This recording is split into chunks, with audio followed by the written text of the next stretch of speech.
Alô? Bem, irmãos, nós estamos iniciando agora o nosso trabalho na primeira epístola de João. Todos estão acompanhando aí na tela, né? E como a gente sempre faz aqui no início, a gente explica até onde nós fomos no panorama. Nós já trabalhamos até a segunda carta de Pedro e hoje nós estaremos iniciando o trabalho de 1 João. E na semana que vem nós devemos estar concluindo um pouco ainda essa carta, que é muito rica, extremamente profunda, merecia um ano de estudo no mínimo, mas em 60 minutos nós vamos tentar fazer uma síntese dela. Depois nós trabalharemos a parte final. Só lembrando que nossas aulas estarão caminhando até o dia 28 de novembro, certo? E, se Deus quiser, nós estaremos fechando essa parte final aí, 2 João, 3 João, Judas e Apocalipse, na parte conclusiva do nosso trabalho sobre o Novo Testamento. Então, eu não vou me detalhar muito, assim, aspectos técnicos da carta hoje. Na semana que vem eu vou aproveitar para falar um pouco ainda sobre João, sobre o autor. Vou apenas dar uma pincelada, porque eu tenho umas coisas interessantes, muito fortes, que eu preciso falar hoje. Deus me moveu a produzir esse material para vocês. Eu espero muito que edifique o coração de vocês. Qualquer dúvida, por favor, me interrompam, levantando a mãozinha ou falando, e a Arlane e a Patrícia vão me ajudar. Não esqueçam de mencionar o nome de vocês para a gente constar na pagela de hoje na chamada. Então, a primeira epístola de João, ela possui um tema central, que é sabemos e reconhecemos o que é verdadeiro. Isso seria o tema central da carta. Discernir entre a verdade e a mentira. O verso-chave de 1 João se encontra no final da carta. Eu elenquei esse versículo porque ele fala da divindade de Jesus. Diz assim o texto bíblico: também sabemos que o Filho de Deus é vindo e nos tem dado entendimento para reconhecermos o verdadeiro. E estamos no verdadeiro em seu Filho Jesus Cristo. Este é o verdadeiro Deus e a vida eterna. Aleluia. Jesus Cristo é o verdadeiro Deus. Isso é a coisa mais forte que eu consigo ler em 1 João. Entre dezenas e dezenas de lições espirituais tremendas, a verdade é que Jesus Cristo é Deus, o verdadeiro Deus e a vida eterna. É isso que se destaca na carta de 1 João. Palavras-chave encontradas na nossa carta de hoje. 1 João, ela tem 3 palavras que se destacam. As palavras verdadeiro, a palavra conhecemos, o verbo conhecemos, e a palavra princípio, que é uma terminologia extremamente joanina, encontrada muito no Evangelho de João e nas cartas de João, e em Apocalipse também, certo? Essa terminologia princípio está associado à eternidade de Jesus Cristo, que Jesus estava no princípio com o Pai, antes que tudo existisse, antes que houvesse mundo, antes que houvesse montanhas, mares, universo, estrelas, céu, terra, montanhas, os homens e os anjos. No princípio era o Verbo, no princípio estava Jesus Cristo junto com Deus Pai. O autor da carta, nós não vamos detalhar muito isso aqui, depois eu gostaria que vocês pudessem investir um tempo lendo. Nós sabemos que o autor da carta foi o discípulo de Jesus, João, filho de Zebedeu. E uma coisa que eu não sei se vocês sabem, uma curiosidade, provavelmente, e eu particularmente acredito que seja realmente isso, a gente percebe através do evangelho de Mateus e João, fazendo um cruzamento, que João, o discípulo amado, o apóstolo, provavelmente era primo de sangue de Jesus Cristo. Ele era filho de uma mulher chamada Salomé, que era irmã de Maria, a mãe de Jesus. Inclusive, Salomé assistiu à crucificação de Jesus. Então, é provável que Jesus e João fossem primos. João, o discípulo, o apóstolo e o autor da primeira carta, ele começou seu discipulado com João Batista e depois passou a seguir Jesus. Fez uma parceria com Pedro logo no início da igreja e ele foi um dos pilares da igreja de Jerusalém nos primeiros anos. Depois você pode ler um pouco mais sobre isso. João se mudou para Éfeso e lá ele se tornou um bispo, um pastor que apacentava um conjunto de igrejas que havia em volta da cidade de Éfeso.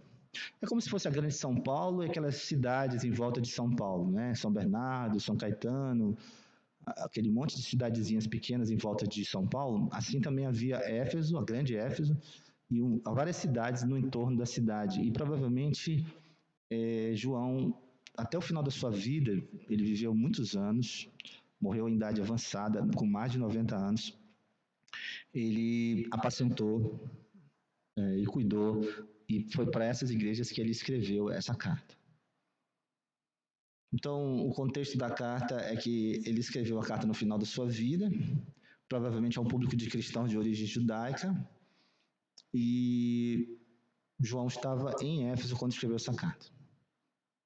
Certo? Bem, o documento, a natureza, o gênero e o conteúdo. Existe um desafio tremendo ao se estudar a 1 João, porque João é uma carta que foge ao padrão dos documentos de correspondência do século I. Olha que curiosidades a gente pode tirar sobre a carta de João aqui, que a gente observa ao ler com cuidado esse documento. Observe as seguintes características redacionais peculiares a respeito da estrutura da primeira carta de João. O documento, em seu preâmbulo, na sua abertura, não apresenta uma saudação ou um exórdio, né? uma palavra de olá. Não há menção a destinatários ou recipientes, nem sequer de forma indireta, individual ou coletiva. O documento também não traz autoria de remetente ou remetentes. Ninguém sabe quem mandou a carta, porque explicitamente o nome da pessoa não é dito. O texto não contém um sistema estrutural de tópicos em progressão lógica ou sequencial, mas repete ciclicamente tópicos já mencionados antes. Mas sabemos que essa técnica de ensino era conhecida pelos gregos como retórica de amplificação. É desse jeito que João vai escrevendo. Ele vai falando uma coisa, e ele se repete, e ele se repete, e ele se repete. E o objetivo dele como professor era solidificar aquilo que ele estava ensinando. A carta não tem saudações finais nem doxologias. A carta não tem referenciais geográficos, temporais ou menção de indivíduos ou comunidades por nome. O autor não menciona nada a seu respeito, nem reclama autoridade ou credenciais. A carta não tem conclusão, fórmulas de despedidas ou uma resolução própria de encerramento, mas finaliza abrupta e subitamente com um conselho. Os estudiosos do Novo Testamento costumam classificar o documento como uma poesia, uma homilia de poesia, uma homilia poética, e não uma carta, por causa disso. Foi um documento que João produziu e circulou entre as igrejas e que não tinha uma aparência de carta, exatamente, mas que foi lido pelas igrejas, guardado com muito carinho, porque era um testamento de tudo o que João acreditava e ensinou ali naquela região ao longo de muitos anos e décadas. A carta ela chama atenção pela simplicidade, pelos paralelismos característicos de João. João marca contrastes como Cristo contra os anticristos, luz contra trevas, verdade contra falsidade, justiça contra pecado, amor do Pai contra o amor do mundo, o Espírito de Deus contra o Espírito do anticristo. Então isso é muito característico de João, esses contrastes, essas oposições, esses antagonismos que geram no nosso coração uma certeza de que o cristianismo você não pode estar em todos os lugares ao mesmo tempo e nem acreditar em tudo do mesmo jeito. João ele escreve para 3 grupos de pessoas que ele caracteriza na igreja: pais, jovens e filhinhos. Alguém pode ler para mim esse texto, por favor? Pode ler, por gentileza. Pode ler, gente. Eu vos escrevo porque os vossos pecados são perdoados por causa do seu nome. Pais, eu vos escrevo porque conheceis aquele que existe desde o princípio. Jovens, eu vos escrevo porque tendes vencido o maligno. Filhinhos, eu vos escrevi porque conheceis o Pai. Pais, eu vos escrevi porque conheceis aquele que existe desde o princípio. Jovens, eu vos escrevi porque sois fortes, e a palavra de Deus permanece em vós e tendes vencido o maligno. 1 João 2, 12 a 14. Amém. Na próxima aula eu vou falar mais sobre isso, mas eu só queria destacar o seguinte: quando você está na igreja de Deus, ou você é filhinho, ou você é jovem, ou você é pai. Você vai atravessar isso na sua vida. Você entra como filhinho, depois você se torna jovem e depois você se torna pai. Mas nós somos todos uma família. E não é possível uma igreja sem filhinhos, não é possível uma igreja sem jovens, não é possível uma igreja sem pais. Tem que haver a presença desses três elementos dentro da igreja. E cada elemento desse tem uma importância muito grande no tecido do corpo vivo de Cristo. Na próxima aula nós vamos falar mais sobre isso, com mais cuidado. Os três objetivos de João. Sabeis por que eu vos escrevo. Então, João, ao escrever a carta, ele tentou ajudar os seus leitores com três temas principais, sintetizando suas preocupações: o zelo dos fiéis, permanecer firme contra os falsos mestres e tranquilizar os cristãos que têm a vida eterna. Então, João procurou enfatizar essas três ideias principais. Primeiro, o conselho de João: mantenha-se zeloso em sua vida pessoal. Alguém pode ler para mim, por favor? Pode ler, gente, esse versículo, esse texto.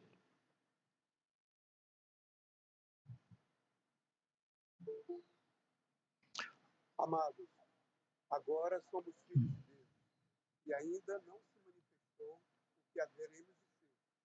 Sabemos que quando ele se manifestar, seremos semelhantes a ele, porque haveremos de vê-lo como ele é.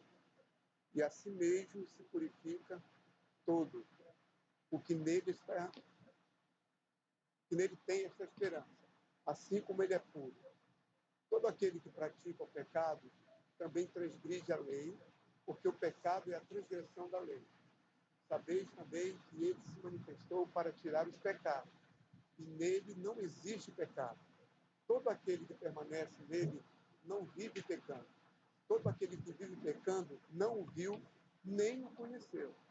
Filhinhos, não vos deixeis enganar por ninguém. Aquele que pratica a justiça é justo, assim como ele é justo. Aquele que pratica o pecado procede do diabo, porque o diabo vive pecando desde o princípio. Para isto se manifestou o Filho de Deus, para destruir as obras do diabo. 1 João 3, de 2 a 8. Obrigado. Então, primeiro conselho de João, primeiro mandamento, primeira ordem, primeira orientação de João aos seus leitores é: procure tomar cuidado com a sua vida pessoal. Segundo, mantenha-se firme contra o ensino falso. Segundo aspecto que João destaca. João diz em 1 João 4: Amados, não deis crédito a qualquer espírito. Provai antes os espíritos se procedem de Deus, porque muitos falsos profetas têm saído pelo mundo afora. Nisto reconheceis o Espírito de Deus. Todo espírito que confessa que Jesus Cristo veio em carne é de Deus. E todo espírito que não confessa Jesus não procede de Deus. Pelo contrário, este é o espírito do anticristo, a respeito do qual tendes ouvido que vem e presentemente já está no mundo. Filhinhos, vós sois de Deus e tendes vencido os falsos profetas, porque maior é aquele que está em vós do que aquele que está no mundo. Eles procedem do mundo. Por essa razão, falam da parte do mundo, e o mundo os ouve. Nós somos de Deus. Aquele que conhece a Deus nos ouve. Aquele que não é da parte de Deus não nos ouve. Nisto reconhecemos o Espírito da verdade e o Espírito do erro. 1 João 4, de 1 a 6. E em terceiro e último lugar, João orienta seus leitores: mantenha-se confiante quanto à sua salvação.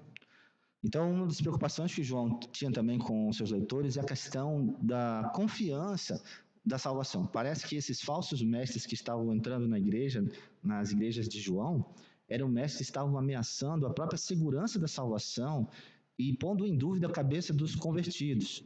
As pessoas estavam com medo de morrer e ir para o inferno. As pessoas estavam com medo de, através de seus pecados, perderem a salvação. Que, aliás, isso é uma das coisas que mais preocupa um novo convertido. Quando eu me converti, eu era adolescente, eu lembro que uma das preocupações que eu mais tinha é que depois que eu pecava, eu sentia uma depressão, uma tristeza tão grande, e aquilo que mais me deixava preocupado era dizer assim, não é possível, será que Deus ainda vai me aceitar? Então, eu creio que é muito importante a gente firmar isso na nossa mente, a certeza de que apesar de nossas falhas, nossos erros, nossos pecados, que não deixam de acontecer, João explica isso no primeiro capítulo, e todos nós pecamos, todos nós erramos, nós crentes, estou falando de crentes, pessoas que têm um relacionamento pessoal com Deus, você vai errar. João diz isso. Se você diz que não erra, não peca, você está errado, você está se enganando. Mas você tem que ter certeza de que isso não ameaça a sua vida eterna, a sua salvação. Aquele que crê no Filho de Deus tem em si o testemunho. João diz em 1 João 5. Aquele que não dá crédito a Deus o faz mentiroso, porque não crê no testemunho que Deus dá acerca do seu Filho. O testemunho é este, que Deus nos deu a vida eterna e esta vida está no seu Filho. Aquele que tem o Filho tem a vida. Aquele que não tem o Filho de Deus não tem a vida. Essas coisas vos escrevi a fim de saberes que tendes a vida eterna. A vós outros que credes em o nome do Filho de Deus. E esta é a confiança que temos para com Ele, que se pedirmos alguma coisa segundo a sua vontade, Ele nos ouve. E se sabemos que Ele nos ouve quanto ao que lhe pedimos, estamos certos que obtemos os pedidos que lhe temos feito. Então, essa certeza de salvação era uma preocupação muito forte que João tinha em relação aos seus leitores. Alvos e objetivos da carta que estamos estudando. O alvo principal da carta de João é recordar aos leitores o privilégio, a alegria, a estabilidade do amor de Deus e de sua comunhão pelo Filho. João, idoso e cercado de ameaças doutrinárias nocivas à fé dos discípulos, recorda o fundamento e a base de tudo, Jesus Cristo, o verdadeiro Deus. Na época de João, que foi no final do primeiro século, vocês sabem que a maior parte dos apóstolos e aquela primeira geração de líderes já havia morrido. Uns tinham sido martirizados, outros tinham morrido por idade avançada. João era um dos últimos bastiões dessa primeira geração. A primeira geração estava passando. E estavam surgindo muitas doutrinas estranhas dentro da igreja que estavam ameaçando a fé dos discípulos. E João, ao escrever sua primeira carta, ele enfrenta 3 ensinos falsos, que você vê aí destacados em amarelo aí nessa caixa da esquerda, que você tem aí na sua tela. O gnosticismo, o docetismo e o serintianismo. O docetismo e o serintianismo eram subdivisões, ramificações do gnosticismo. O gnosticismo foi uma heresia que entrou na igreja cristã desde os tempos de Paulo, quando ele escreveu a carta aos Colossenses, que ensinava esse formato primário que Paulo enfrentou lá em Colossenses, na carta aos Colossenses, que ensinava que havia 2 categorias de crentes, os crentes que sabiam das coisas e os crentes que não sabiam das coisas. Os crentes ingênuos, novos convertidos, que estavam começando a andar na fé, esses homens, esses falsos mestres ensinavam que eram pessoas de uma categoria inferior da espiritualidade. E eles pertenciam a uma categoria superior, eles se julgavam melhores que os seus irmãos, porque eles sabiam de mistérios de Deus. Isso era uma doutrina herética, um ensino falso que estava corroendo muito a igreja, causando muita tristeza. E, meus irmãos, até hoje, isso parece que existe dentro de muitas igrejas evangélicas e, quem sabe, até mesmo nos nossos meios, onde nós vivemos, nos nossos grupos familiares. Nós nos julgarmos mais conhecedores da verdade de Deus do que os nossos irmãos. Isso é um erro muito grave. Nós precisamos abandonar esse espírito de orgulho, pois isso não procede de Deus. E dentro do gnosticismo havia o docetismo. O que é o docetismo? O docetismo ensinava... Alô? Som. Está saindo direitinho. Voltou. O docetismo ensinava... Tá saindo direitinho? É porque o meu retorno falhou aqui, desculpe. Tá. Voltou agora. Tá normal. Então, o docetismo era uma doutrina falsa, herética, que ensinava que Jesus, ele não tinha vindo em carne. A palavra doqueo, do grego, significa parecer. Então, os mestres docéticos diziam que Jesus tinha vindo ao mundo aparentemente como um homem, mas não era um homem. Isso porque no gnosticismo havia um ensinamento que dizia o seguinte: os mestres gnósticos falavam, isso por causa dos ensinos de Platão, né, do filósofo grego Platão, que o espírito era bom e a matéria era má. Por causa disso, os mestres docéticos diziam assim: não é possível que Deus, que é bom, tenha se tornado carne, porque aquilo que é da carne é mal. E esse ensino estava corroendo a igreja, e inclusive afetando até a crença na ressurreição, porque os mestres docéticos também ensinavam que, já que a carne era má, e que Jesus não pode ter vindo em carne, então não tinha acontecido a ressurreição. Por que Deus iria ressuscitar corpos se os corpos são maus? Então essa doutrina era uma doutrina cheia de erros gravíssimos, que ensinavam, inclusive, que Jesus Cristo não tinha vindo em carne. Por isso que lá em 1 João 4, João insiste nisso. Aquele que diz que Jesus não veio em carne é o anticristo. E o serentianismo era uma outra heresia também que havia naquela época que João enfrentou, que foi postulado por um homem, um líder da igreja chamado Cerinto, que disse o seguinte: olha só o que esse homem ensinou. Ele falou que quando Jesus foi batizado no Jordão por João Batista, o Espírito Santo, quando desceu sobre Jesus, o Jesus divino entrou dentro do Jesus humano. Aí Jesus viveu durante 3 anos convivendo ali dentro dele, Jesus humano e Jesus divino. Aí Jesus foi crucificado. E na cruz, quando Jesus estava para morrer, ele disse, ele bradou: Deus meu, por que me desamparaste? Então, naquele momento, Cerinto disse que o Jesus divino saiu de dentro de Jesus e somente morreu o Jesus humano, porque o Jesus divino não poderia morrer. Então, isso era uma confusão doutrinária terrível que estava sendo ensinado aos crentes lá na região de Éfeso, e que João, ele combate esse ensino falso, né? Esse ensino que não vinha da verdade dos evangelhos e nem da verdade apostólica, certo? Então, João teve que enfrentar esses problemas muito sérios, doutrinários, que estavam corroendo a igreja, e enfrentou com grande coragem. E ao ler a primeira carta de João, você encontra os elementos de combate a essas 3 heresias. Meus irmãos, eu queria agora dedicar essa parte conclusiva da nossa aula especificamente a um tema que me chama a atenção na carta de João, que é um versículo finalizador da carta, mas que é muito importante nós pensarmos quando a gente pensa na questão da adoração do verdadeiro Deus que João insiste que nós adotemos.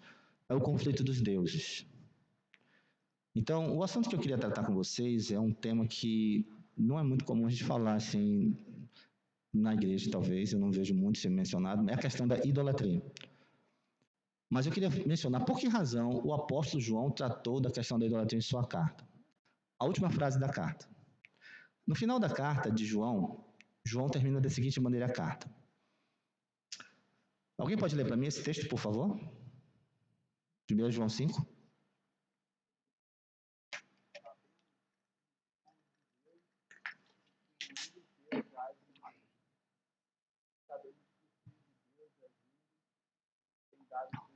Para reconhecermos o verdadeiro.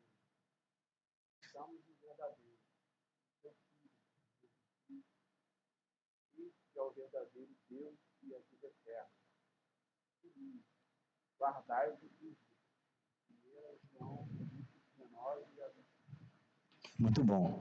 Então, o texto final de João não termina com uma despedida, não termina com uma bênção, não termina com uma saudação, não termina com uma doxologia, termina com uma exortação, termina com uma advertência, termina com um alerta. Ele diz assim: filhinhos, guardai-vos dos ídolos.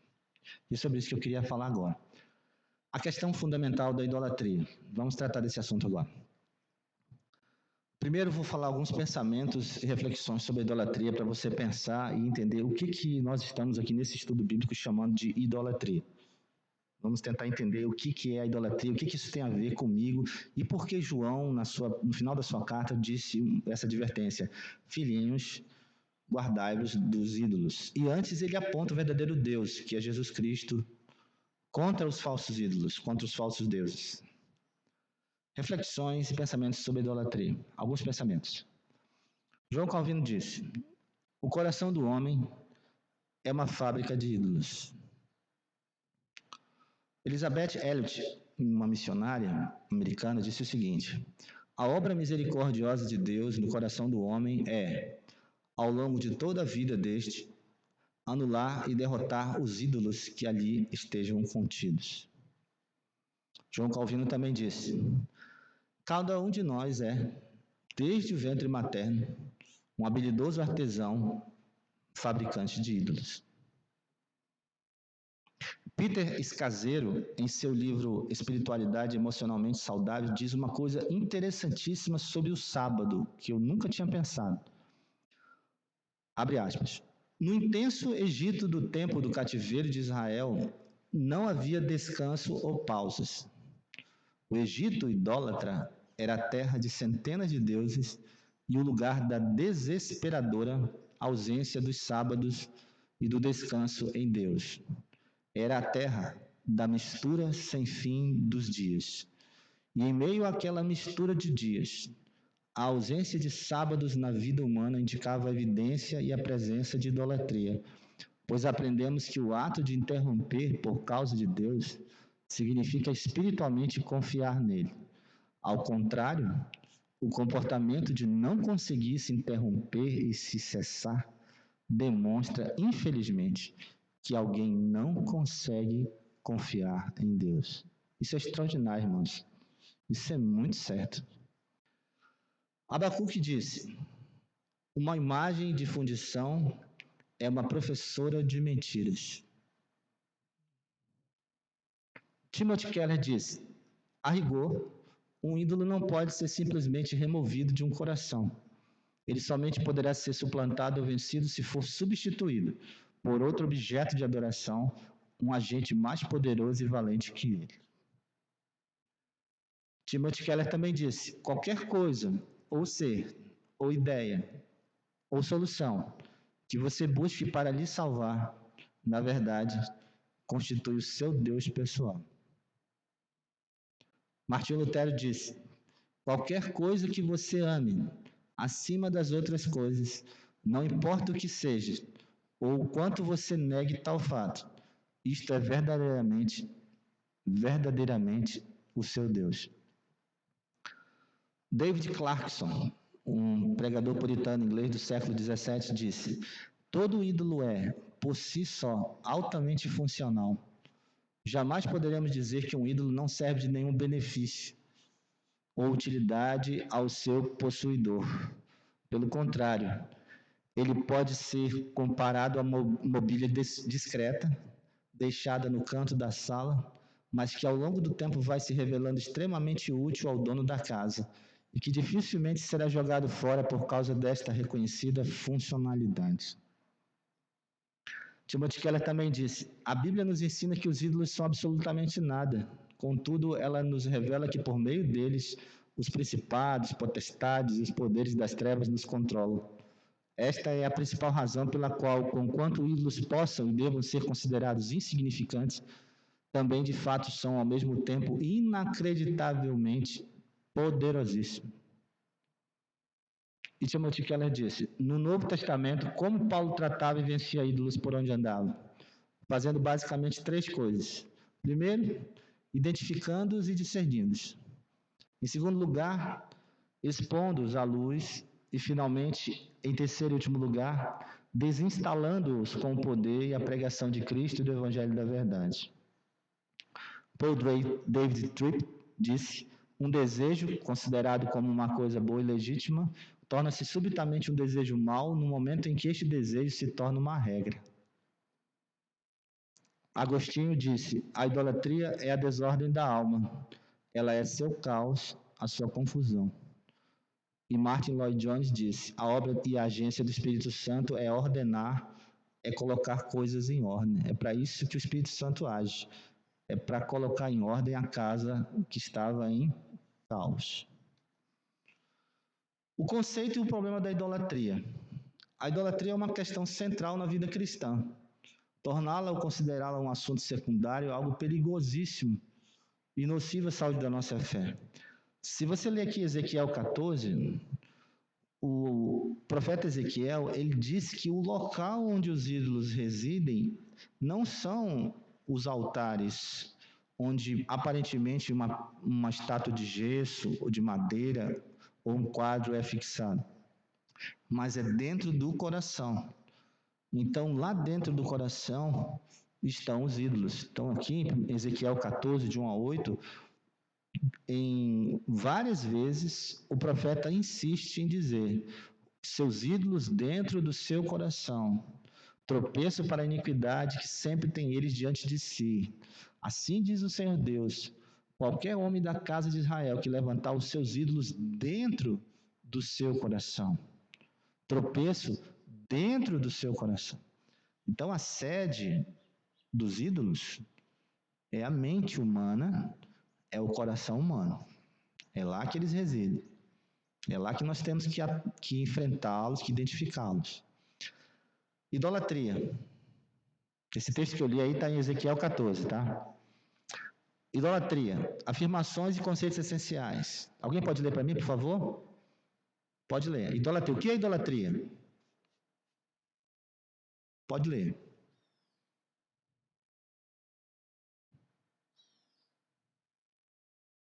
Idolatria, afirmações e conceitos essenciais.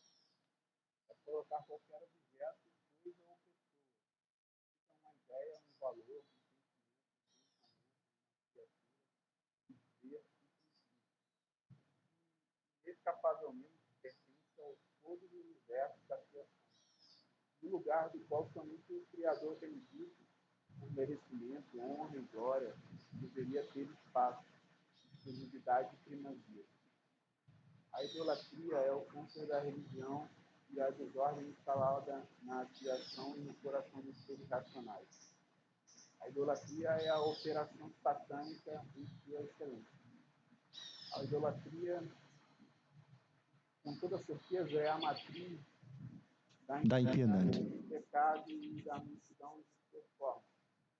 A idolatria é o caos da alma, segundo Agostinho de Hipona, reflexo do mal dentro do coração do homem.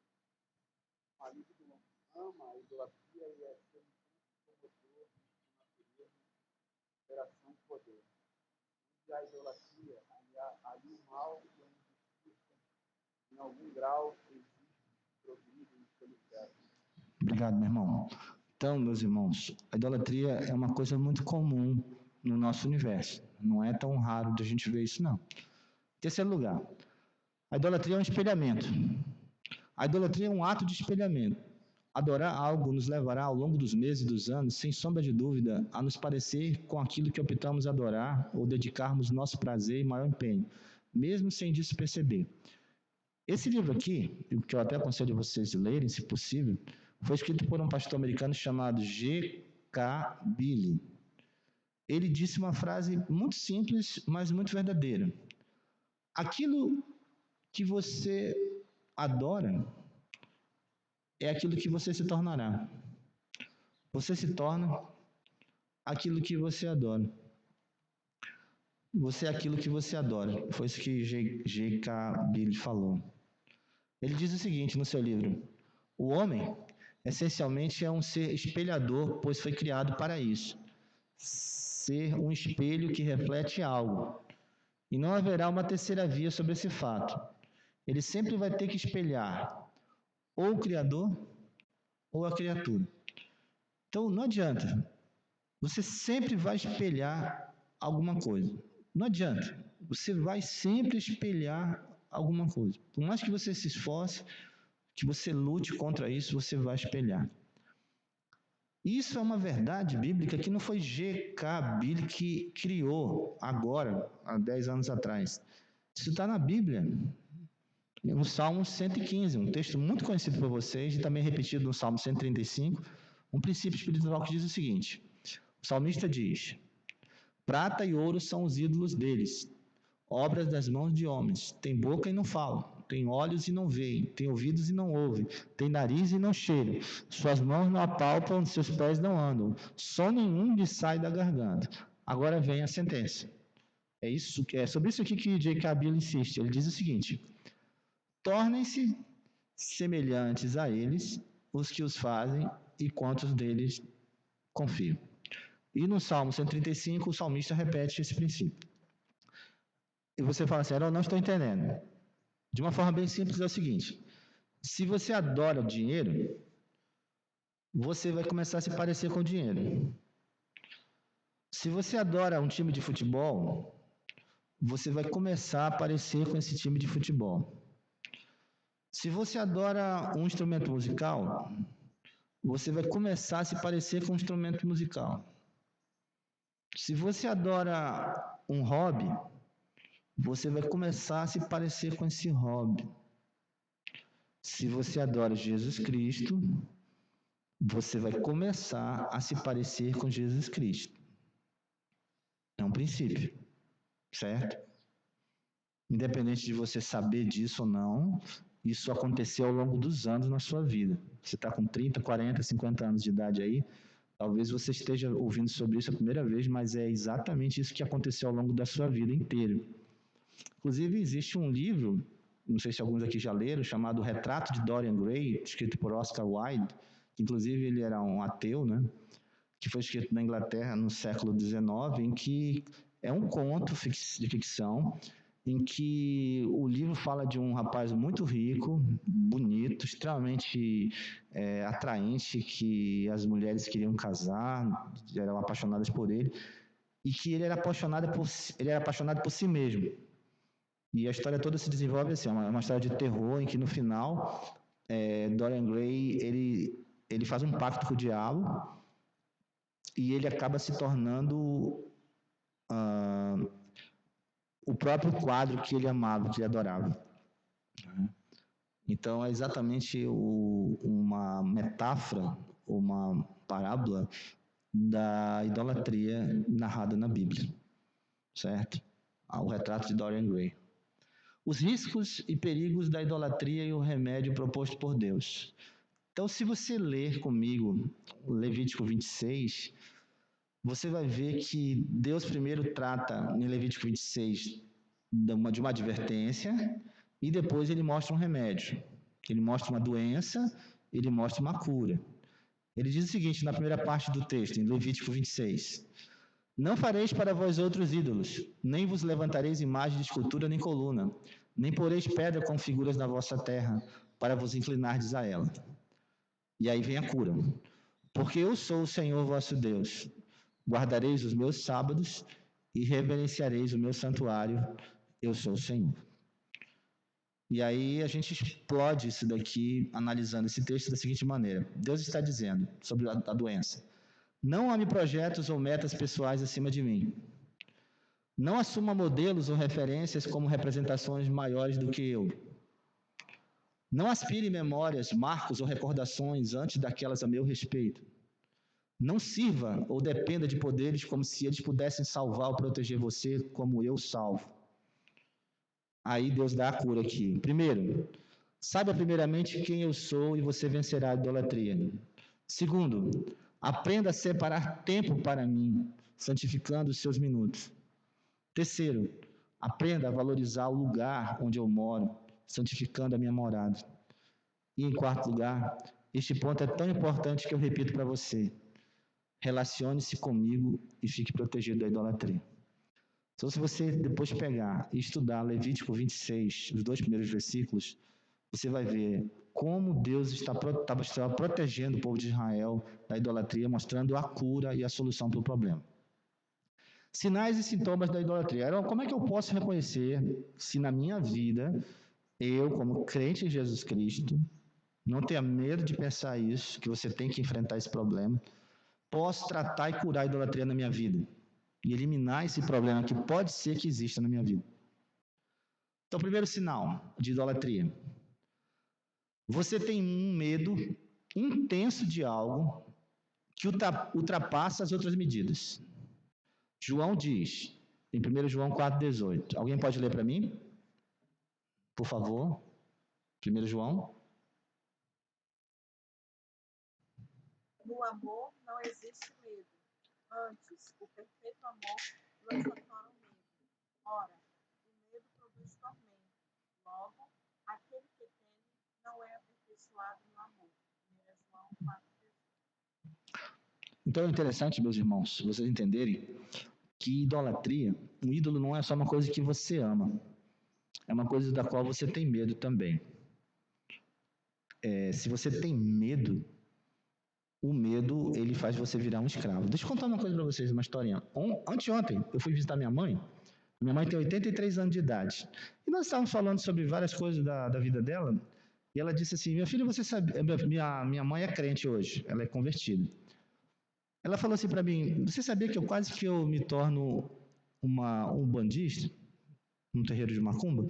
Eu falei: "Não, mãe, não sabia dessa história não. Como é que foi isso aí?"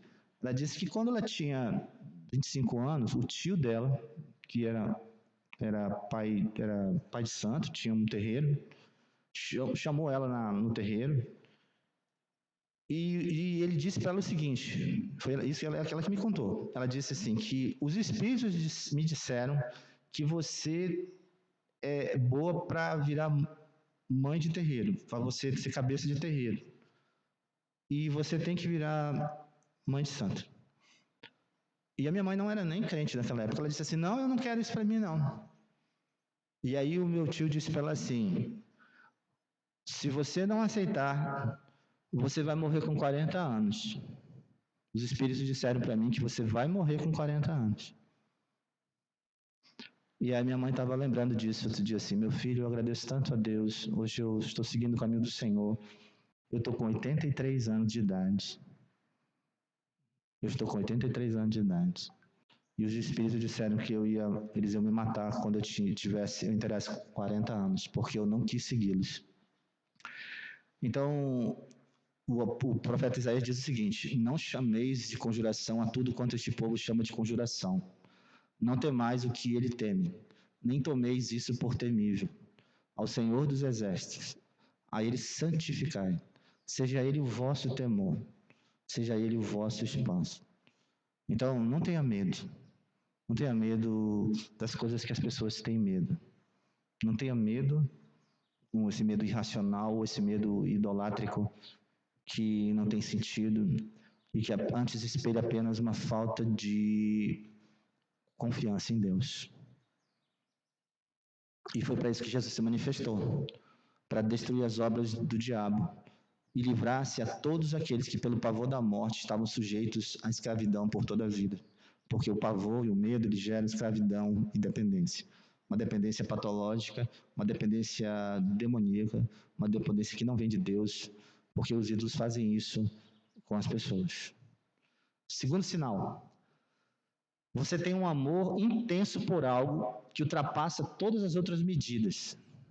João Calvino disse: o problema real não é amarmos algo. O problema é amarmos muito algo. Interessante, né? O problema não é você amar algo. O problema é você amar muito algo. Isso que João Calvino disse que é o problema. Então, nós podemos observar, eu não vou ler o texto todo porque o nosso tempo não permite, que naquela história do jovem rico, que está relatado em Marcos 10 e nos outros evangelhos sinóticos também, Mateus e Lucas, a gente lê a história de que Jesus ia caminhando com os discípulos na estrada e correu um jovem rapaz rico, de muitas posses, e se ajoelhou aos pés de Jesus e disse assim: "Bom mestre, que farei para herdar a vida eterna?" E Jesus olhou para ele e disse: "Por que tu me chamas de bom? Ninguém é bom senão um que é Deus. Tu sabes os mandamentos." E é interessante que Jesus descortina, lista diversos mandamentos horizontais para esse rapaz. Ele fala sobre mandamentos de relacionamento social. Olha, você sabe, você não deve matar, você não deve adulterar, você não deve furtar, você não deve dizer falso testemunho, não deve defraudar ninguém, honra teu pai e tua mãe. Ele não cita apenas os 10 mandamentos, ele cita texto de Levítico 19, ele cita texto de Deuteronômio 6. Jesus faz uma síntese de vários pontos da Torá, dos mandamentos, e apresenta para o rapaz, diz assim, ó, você está fazendo isso? E o rapaz disse, isso tudo eu pratico desde a minha juventude. E aí, como um habilidoso médico conversando com um paciente muito doente, Jesus identifica o problema desse rapaz. Você sabe qual é o problema desse rapaz? Qual era o problema desse rapaz? Idolatria. Esse rapaz, ele amava alguma coisa mais do que Deus. E ele disse assim, eu tenho uma coisa para te dizer. Ele o amou, Jesus o amou e disse, vai, coloca esse valor no lugar certo. Conserta essa distorção que tem na tua vida. Volta a considerar Deus acima das outras coisas. Você vai ter um tesouro no céu. E depois me segue. Aí o texto termina dizendo assim, ele, porém, contrariado com esta palavra, retirou-se triste, porque era dono de muitas propriedades. Então Jesus, olhando ao redor, disse aos seus discípulos, quão dificilmente entrarão no reino de Deus os que têm riquezas. Jesus não disse que é impossível, disse que é muito difícil. Então, a idolatria ela é uma dificuldade, um estorvo, um óbice, uma coisa que atrapalha a tua caminhada para o céu. E se você não identificar esse amor que você tem, que está tomando o lugar de Deus na sua vida, isso vai atrapalhar a sua caminhada. Certo? Esse é o sinal número 2. O sinal número 3 é que a sua vida e a minha vida estão em desordem, porque o Espírito não tem primazia. E é interessante que Martinho Lutero, ele diz o seguinte, os 10 mandamentos, se você ler os 10 mandamentos, você vai perceber que eles não são uma lista cardinal, uma lista sequencial apenas de mandamentos. Extraordinariamente, percebemos que ali se trata de uma lista ordinal, ou seja, uma lista ordenada de mandamentos, onde o primeiro mandamento é mais importante e dos quais os 9 seguintes derivam e são subsequentes. Então, o primeiro mandamento da lista dos 10 mandamentos é muito mais importante que o segundo, que o terceiro, que o quarto, que o quinto, que o sexto, que o sétimo, que o oitavo, que o nono, que o 10º. Se você tomar cuidado com isso, perceber isso, entender isso, você vai ter uma grande vantagem a seu favor no fato de reorganizar a sua vida. Tanto é que Jesus considerou mandamentos como mandamentos mais importantes que os outros. Lá em Mateus 22 a gente lê isso. Mestre, qual é o grande mandamento na lei? Interessante que Jesus não cita o primeiro mandamento da Torá, de Êxodo 20. Ele cita um texto de Deuteronômio 6. Amarás o Senhor teu Deus de todo o teu coração, de toda a tua alma, de todo o teu entendimento. Este é o grande primeiro mandamento. É amar Deus antes das outras coisas. E o segundo, semelhante a este, é amarás o teu próximo como a ti mesmo. Jesus estava resumindo as 2 tábuas da lei. Destes 2 mandamentos depende toda a lei e os profetas. Então, se eu seguir aqui nessa lista, irmãos, vocês vão entender o que eu estou querendo dizer com isso. A obra e a agência do Espírito Santo é ordenar, é colocar coisas em ordem. Martin Lloyd-Jones disse que é isso que o Espírito Santo faz na nossa vida. Por isso que eu estimulo vocês a estudarem os 10 mandamentos. O primeiro mandamento, que é o mais importante, é o mandamento do objeto da adoração. Eu sei quem é o objeto da minha adoração.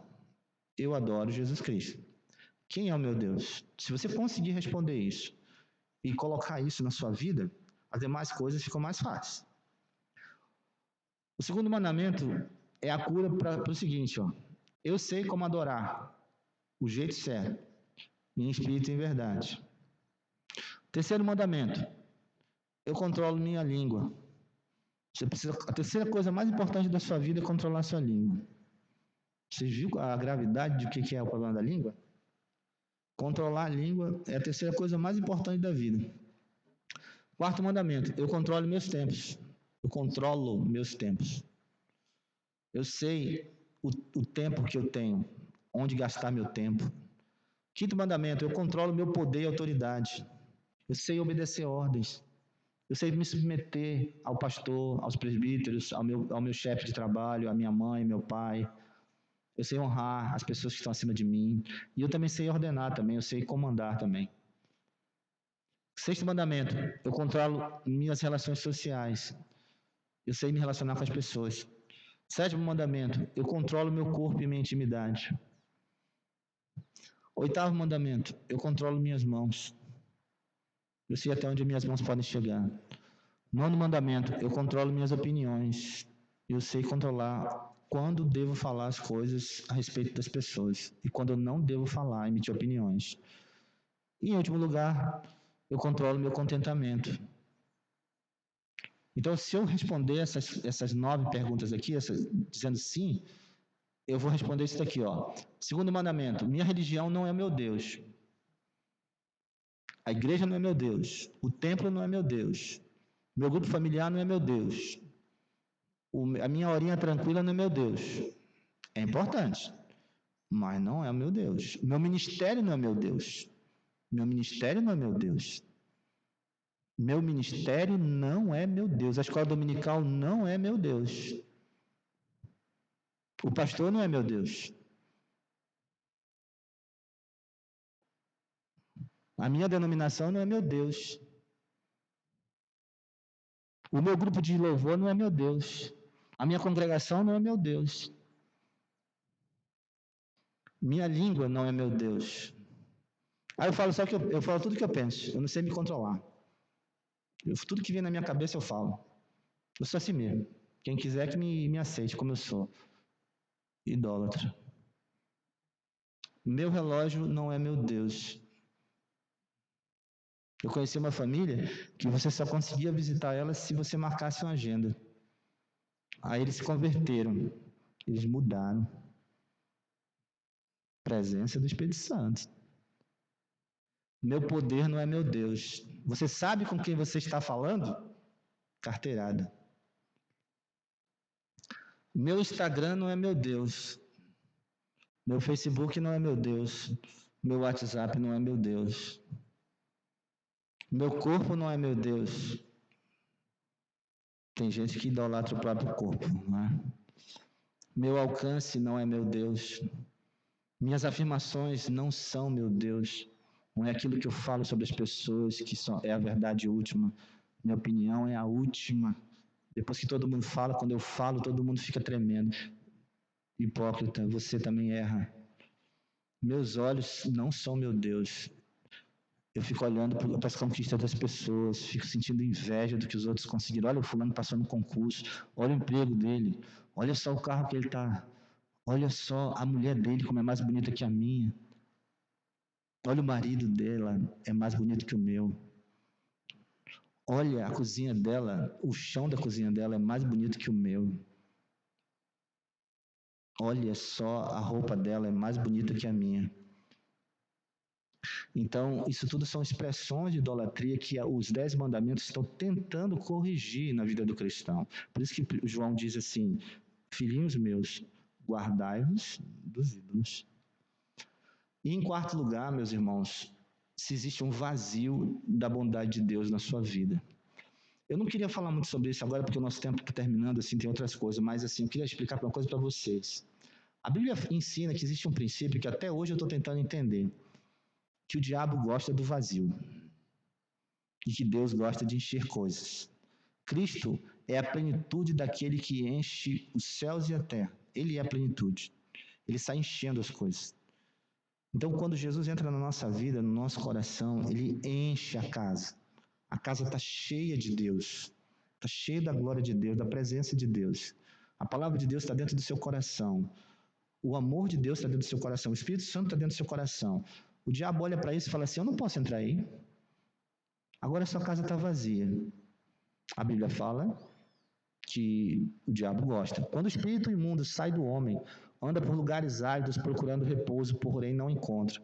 Por isso diz, voltarei para minha casa de onde saí. E tendo voltado, a encontra vazia, varrida e ornamentada. Então vai e leva consigo outros 7 espíritos, piores do que ele, e entrando habitam ali. E o último estado daquele homem torna-se pior do que o primeiro. Assim também acontecerá essa geração perversa. Deveras o meu povo, ele está louco, já não me conhece, são filhos nécios e não inteligentes, são sábios para o mal e não sabem fazer o bem. Olhei para a terra e ei-la sem forma e vazia, para os céus e não tinham luz. Jeremias, capítulo 4. E em Apocalipse 18, a Babilônia caiu e ela se tornou morada de demônios, um covil de toda espécie de espírito imundo, esconderijo de todo gênero de ave imunda e detestável. Então, o lugar onde Deus não habita, o lugar onde existe um vazio da presença da bondade de Deus, ali é um lugar de morada de ídolos e de demônios. Isso é muito forte, né? Isso é um problema que a gente tem que entender. Deixa eu explicar um negócio para vocês. De forma alguma, eu estou dizendo que você que tem o Espírito Santo de Deus, que você foi lavado pelo sangue de Jesus, tem de alguma maneira a presença do diabo na sua vida, porque o próprio João explica que o maligno não toca naquele que nasceu de novo. Mas a Bíblia diz que se você der margens e espaços dentro da sua vida para que uma mancha, um problema de idolatria possa se instalar, essa sua natureza decaída que ainda não foi glorificada, a natureza humana da gente ainda não foi glorificada, pode ser uma porta para o diabo prejudicar a sua vida. Fique acordado para essa verdade. Os testes de João. João apresenta a seus leitores diversos práticos e eficientes testes para avaliarem se uma fé é genuína ou falsa. Então, a carta de João é uma carta repleta de testes. João cita aqui alguns testes que eu queria citar e começar a falar, e na próxima aula eu posso falar um pouco mais sobre isso. Mas eu queria mencionar para vocês alguns testes que João menciona na sua carta. Primeiro teste, o teste da incoerência óbvia. João diz, ele pergunta assim, eu posso ter duas caras? João diz, se dissermos que mantemos comunhão com ele e andarmos nas trevas, mentimos e não praticamos a verdade. Então esse é um teste. Você tem duas caras? Segundo teste, o teste do orgulhoso. Eu admito meus pecados? João manda você fazer o seguinte teste com você mesmo. Se dissermos que não temos pecado nenhum, a nós mesmos nos enganamos e a verdade não está em nós. Se dissermos que não temos cometido pecado, fazemos-lo mentiroso e a sua palavra não está em nós. Terceiro teste, o teste do soldado. Eu obedeço os mandamentos de Deus? Aquele que diz, eu conheço e não guardo os seus mandamentos, é mentiroso e nele não está a verdade. Nisto conhecemos que amamos os filhos de Deus, quando amamos a Deus e praticamos os seus mandamentos. Teste 4.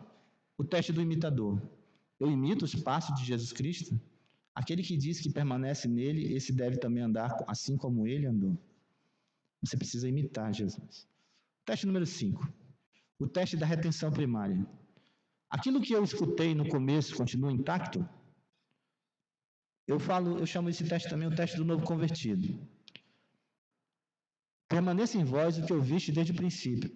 Se em vós permaneceu o que desde o princípio ouvistes, também permaneceis vós no Filho e no Pai. Meu irmão, procure manter aquilo que você ouviu do começo, quando você era novo convertido.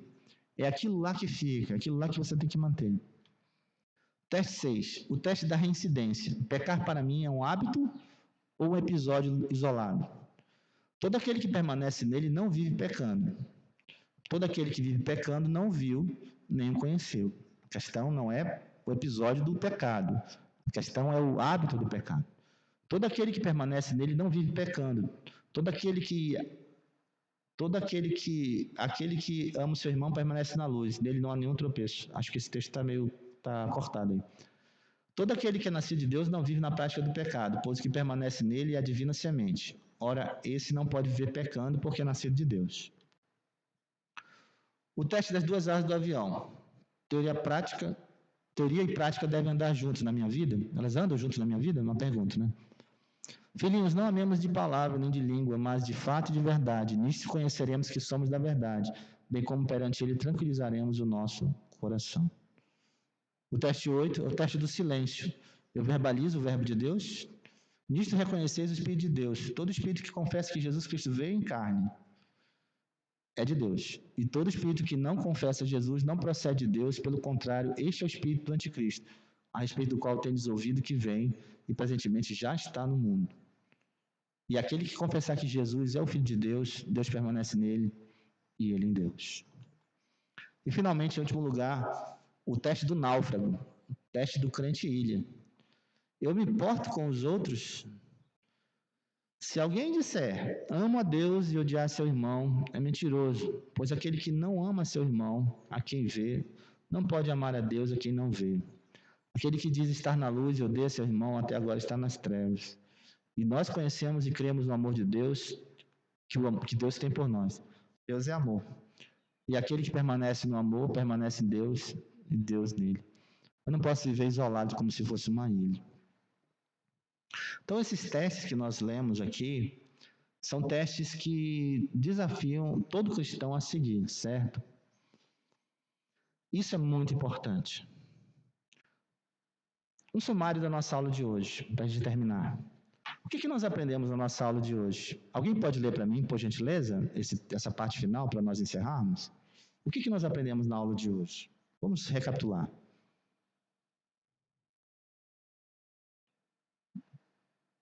Pode ler, meu irmão.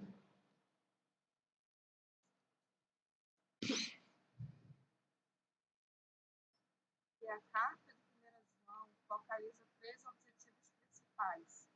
O apóstolo João escreveu sua carta com a intenção clara de enfatizar 3 orientações a seus leitores. 1. Mantenha sempre o zelo pela sua vida pessoal e tenha um relacionamento vivo com Deus. 2.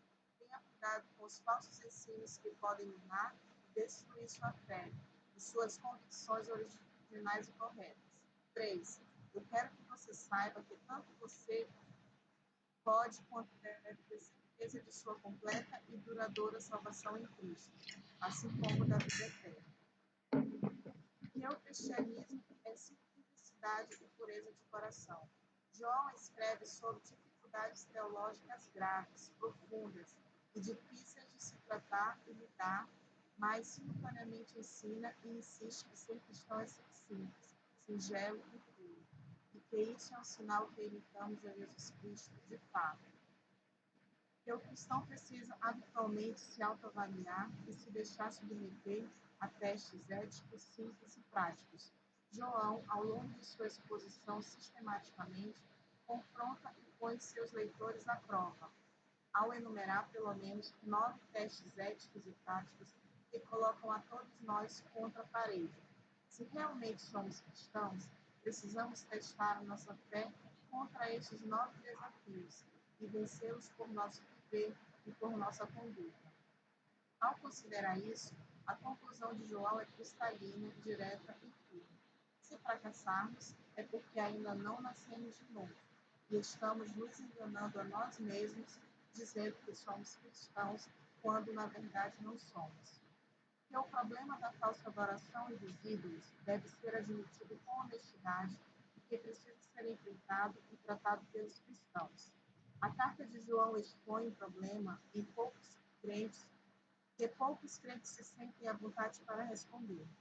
Pode um cristão ser um idólatra?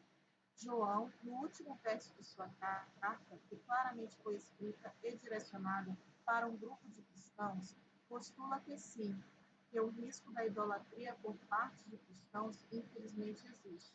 Entretanto, João também aponta uma solução e uma prevenção: conhecer e se relacionar com o verdadeiro Deus, Jesus Cristo. Que o amor e a verdade precisam andar de mãos dadas. Finalmente, João, em sua primeira carta, ensina que a verdade e o amor andarão sempre juntos.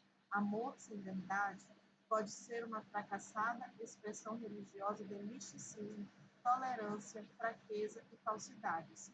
E verdade sem amor pode ser uma cruel expressão religiosa de dureza, rancor, amargura e preconceitos. O imenso desafio da fé perfeita, madura e sadia é tanto praticar o amor como guardar ao mesmo tempo a verdade na fé em Cristo Jesus. Amém. Obrigado, Arlene. Então, meus irmãos, essa aí é a síntese do nosso trabalho em 1 João, certo? Difícil, né, de a gente praticar, fácil de absorver, mas difícil de praticar. Então, o grande desafio para nós é tentarmos, em nome de Jesus, colocarmos em prática isso, tá bom? Eu sugiro aqui 3 livros para vocês, depois vocês vão ler, né, quando eu mandar para vocês o material. Esse livro aqui, Deuses Falsos, do Timothy Keller, excelente livro, aconselho a leitura, muito bom. As Epístolas de João, do pastor James Montgomery Boyce, também muito bom esse livro. E esse livro aqui, de Peter Scazzero, sobre espiritualidade emocionalmente saudável, quando ele fala sobre o descanso em Deus. Tá bom? São livros excelentes para leitura, para edificação, e tem a ver tudo com a primeira carta de João. Tá bom? Na próxima aula, nós estaremos concluindo o nosso trabalho um pouco sobre 1 João, falando alguns aspectos ainda de encerramento, e nós estaremos também analisando a segunda e terceira epístola de João, esses bilhetes breves, mas que têm muitas lições boas para nós, tá certo? E na próxima semana, então, nós, se Deus permitir, estaremos trabalhando. Estamos caminhando para a conclusão do nosso trabalho no dia 28 de novembro. Fiquem conosco, continuem com a gente, tá bom? Obrigado pela presença de todos. Peço ao Senhor que abençoe a vida de vocês, tá bom? Que Deus possa encher o coração de vocês do verdadeiro Deus, que é Jesus Cristo, e assim nós podermos evitar os caminhos da idolatria.